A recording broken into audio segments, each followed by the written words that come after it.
ജീവസന്ദേശത്തിലേക്ക് എല്ലാ മാന്യ ശ്രോതാക്കൾക്കും ഒരിക്കൽ കൂടി ഹൃദയപൂർവ്വം സ്വാഗതം. നമ്മുടെ ഇന്നത്തെ പ്രതിദിന ധ്യാന ഭാഗം ലൂക്കോസിന്റെ സുവിശേഷം 11-ാം അധ്യായം 34-ാമത്തെ വചനം. ശരീരത്തിന്റെ വിളക്ക് കണ്ണാകുന്നു. കണ്ണ് ചൊവ്വുള്ളതെങ്കിൽ ശരീരം മുഴുവനും പ്രകാശിതമായിരിക്കും. ദോഷമുള്ളതാകിലോ ശരീരവും ഇരുട്ടുള്ളത് തന്നെ. കർത്താവായ യേശുക്രിസ്തുവിന്റെ പഠിപ്പിക്കലുകളുടെ ഏറ്റവും പാരമ്യമായിരിക്കുന്ന ഒരു ചിന്തയാണ് നാം ഇവിടെ വായിച്ചു കേട്ട വചനം. യേശു കർത്താവ് മനുഷ്യന്റെ എല്ലാ അവസ്ഥകളെയും മനസ്സിലാക്കുകയും അവന്റെ പോരായ്മകളും അവന്റെ വ്യക്തിപരമായ ജീവിതത്തിന്റെ എല്ലാ വശങ്ങളും മനസ്സിലാക്കിയതിനു ശേഷം കർത്താവ് പറയുന്ന ഒരു പദപ്രയോഗമാണ് നാം ഇവിടെ വായിച്ചു കേട്ടത്. ഈ 11-ാം അധ്യായത്തിൽ കർത്താവായ യേശുക്രിസ്തുവിന്റെ ശുശ്രൂഷയെ തൃണവൽക്കരിക്കുന്ന ഒരു വ്യക്തികളെ കാണാൻ കഴിയും. ബെൽസെബൂലിനെ കൊണ്ടാണ് യേശു ഭൂതങ്ങളെ പുറത്താക്കുന്നത് എന്ന് പറയുകയും യേശു കർത്താവിന്റെ ദൈവിക ജ്ഞാനത്തെ കുറച്ചു കാണിക്കുകയും ചെയ്യുന്ന ഒരു ജനതയെ കാണാൻ കഴിയും. മാത്രമല്ല, യോനയുടെ അടയാളത്തെക്കുറിച്ച് കർത്താവ് അതുകൊണ്ടാണ് അവരോട് പറയുന്നത്.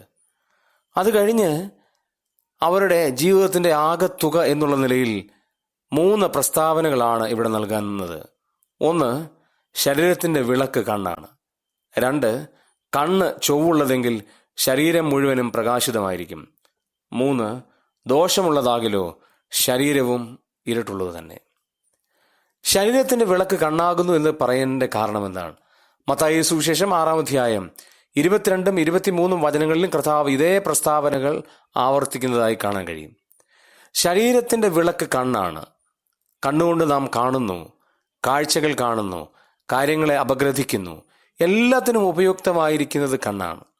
നമ്മൾ ഓർത്തു നോക്കുക, കണ്ണിന് കാഴ്ചയില്ലെങ്കിൽ സംഭവിക്കുന്ന കാര്യം നമുക്കത് ചിന്തിക്കാൻ പോലും കഴിയുന്ന കാര്യമല്ല. ശരീരത്തിന് കണ്ണ് ഒരു വിളക്ക് പോലെയാണ്. അപകടത്തിൽപ്പെടാതെ, പ്രശ്നങ്ങളിൽപ്പെടാതെ, പ്രതികൂലങ്ങളിൽപ്പെടാതെ നാം നമ്മെ തന്നെ നിയന്ത്രിക്കുവാൻ ഒരു വലിയ വിളക്ക് പോലെ തന്നിരിക്കുന്നതാണ് കണ്ണ്. പക്ഷേ പലപ്പോഴും ആ കണ്ണ് ചൊവ്വുള്ളതല്ലാത്തത് കൊണ്ട് നമ്മുടെ ശരീരം മുഴുവനും ഇരുട്ടായി മാറുകയാണ്. അത് വളരെ പ്രയാസമാണ്. എന്നാൽ കണ്ണ് ചൊവ്വുള്ളതാണ് എങ്കിൽ ശരീരം മുഴുവനും പ്രകാശമായിരിക്കും എന്നുള്ളത് എത്ര സത്യമായ കാര്യമാണ്. പലപ്പോഴും നമ്മുടെ കണ്ണുകൾ കൊണ്ട് നാം ആവശ്യമില്ലാത്ത കാഴ്ചകൾ കാണുന്നു എന്നുള്ളത് ദാരുണമായിരിക്കുന്ന ഒരു കാര്യം തന്നെയാണ്. നാം ഇതേ കാര്യം കർത്താവായ യേശുക്രിസ്തുവിന്റെ പഠിപ്പിക്കലുകളായിട്ട് നാം മനസ്സിലാക്കുമ്പോൾ അത് എത്രമാത്രം പവർഫുൾ ആണ് എന്നുള്ളത് നാം ഒന്ന് മനസ്സിലാക്കണം. പത്രോസ് എഴുതിയ 2-ാം ലേഖനം 2-ാം അധ്യായം 14-ാമത്തെ വചനത്തിൽ ഇങ്ങനെയാണ് വായിക്കുന്നത്. POC ബൈബിളിലാണ് അത് വളരെ ചിന്തനീയമായിട്ട് എഴുതിയിരിക്കുന്നത്. വ്യഭിചാര ശക്തി നിറഞ്ഞതും പാപത്തിൽ നിന്ന് വിരമിക്കാത്തതുമാണ് അവരുടെ കണ്ണുകൾ. അവർ ചഞ്ചല മനസ്കരെ വശീകരിക്കുന്നു. അവർ അത്യാഗ്രഹത്തിൽ തഴക്കം നേടിയ ഹൃദയമുള്ളവരും ശാപത്തിന്റെ സന്തതികളുമാണ്. അവര് സ്ത്രീകൾ വ്യഭിചാര ശക്തി നിറഞ്ഞ ആളുകളെ കണ്ടിട്ട് അവരുടെ കണ്ണുകൾ കൊണ്ട് മതിവരാത്ത ആളുകളായി മാറി. കാരണം കണ്ണ് ചൊവ്വില്ലാത്തതായതുകൊണ്ട് ഇന്നത്തെ നവമാധ്യമങ്ങളിൽ വരുന്ന മുഴുവൻ കാര്യങ്ങളും അവർ കണ്ടിട്ട് കണ്ണുകൊണ്ട് കണ്ട് തൃപ്തി വരാതിരിക്കുന്ന ഒരവസ്ഥയിലേക്ക് പോയിക്കൊണ്ടിരിക്കുകയാണ്. നമ്മുടെ കണ്ണ് അങ്ങനെയാണെങ്കിൽ നാം നമ്മുടെ ശരീരം മുഴുവനും ഇരുട്ടായിരിക്കുന്നു എന്നുള്ളതാണ് കർത്താവിന്റെ വചനത്തിന് ഏറ്റവും വലിയ പ്രത്യേകത. എന്നാൽ നാം നമ്മുടെ കണ്ണുകളെ നിയന്ത്രിച്ച് ദൈവിക പ്രമാണങ്ങളിൽ മുമ്പോട്ട് പോവുകയാണെങ്കിൽ നമ്മുടെ ശരീരം മുഴുവനും പ്രകാശിതമാകും എന്നുള്ളത് എത്ര സത്യസന്ധമായ കാര്യമാണ്. മറ്റൊരു വളരെ പ്രധാനപ്പെട്ട കാര്യമാണ് 3-ാമത് പറഞ്ഞിരിക്കുന്നത്. നമ്മുടെ കണ്ണ് ദോഷമുള്ളതാണെങ്കിൽ ശരീരം മുഴുവനും ഇരുട്ടാണ്.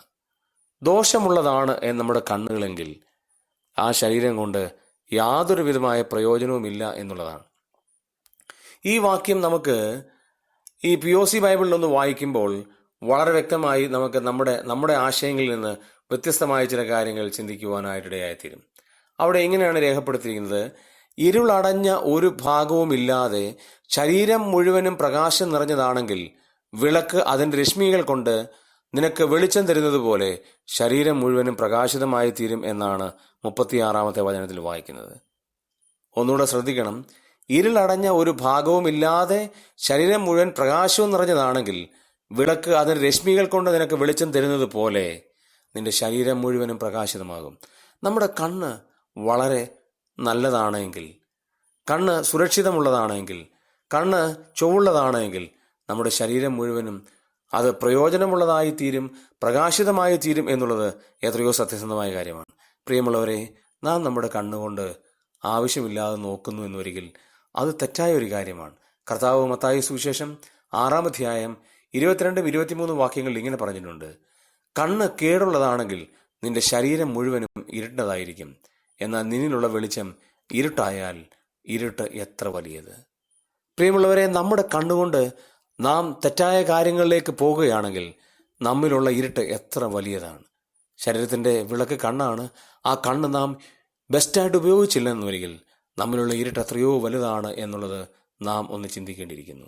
അങ്ങനെയാണെങ്കിൽ കർത്താവ് ഇപ്രകാരം പറഞ്ഞ വാചകങ്ങൾ നമ്മുടെ ചിന്തയിലേക്ക് നമുക്കൊന്ന് കൊണ്ടുവരാം. ഇയ്യോബ് അതുകൊണ്ടാണ് പറഞ്ഞത്. ഇയ്യോബിന്റെ പുസ്തകം 31-ാം അധ്യായം 1-ാം വചനത്തിൽ താൻ ഇങ്ങനെ പറയാനിടയായി: ഞാൻ എൻ്റെ കണ്ണിനോടൊരു നിയമം ചെയ്തു, പിന്നെ ഞാനൊരു കന്യകയെ നോക്കുന്നത് എങ്ങനെ. നമ്മുടെ കണ്ണുമായി നമുക്കൊരു നിയമം ചെയ്യുകയാണെങ്കിൽ തീർച്ചയായിട്ടും നമ്മുടെ ആത്മീയ ജീവിതത്തിന് അത് പ്രയോജനഭവിക്കും. ഇല്ലെങ്കിൽ നമ്മിലുള്ള ഇരുട്ടായാൽ, വെളിച്ചം ഇരുട്ടായാൽ ആ ഇരുട്ട് എത്ര വലിയതാണ്. അതുകൊണ്ട് നമ്മുടെ ശരീരത്തിൻ്റെ വിളക്ക് കണ്ണാണെന്ന് മനസ്സിലാക്കി നാം കാണേണ്ടത് മാത്രം കാണുവാൻ ദൈവത്തിൻ്റെ ആത്മാവ് നമ്മെ സഹായിക്കട്ടെ.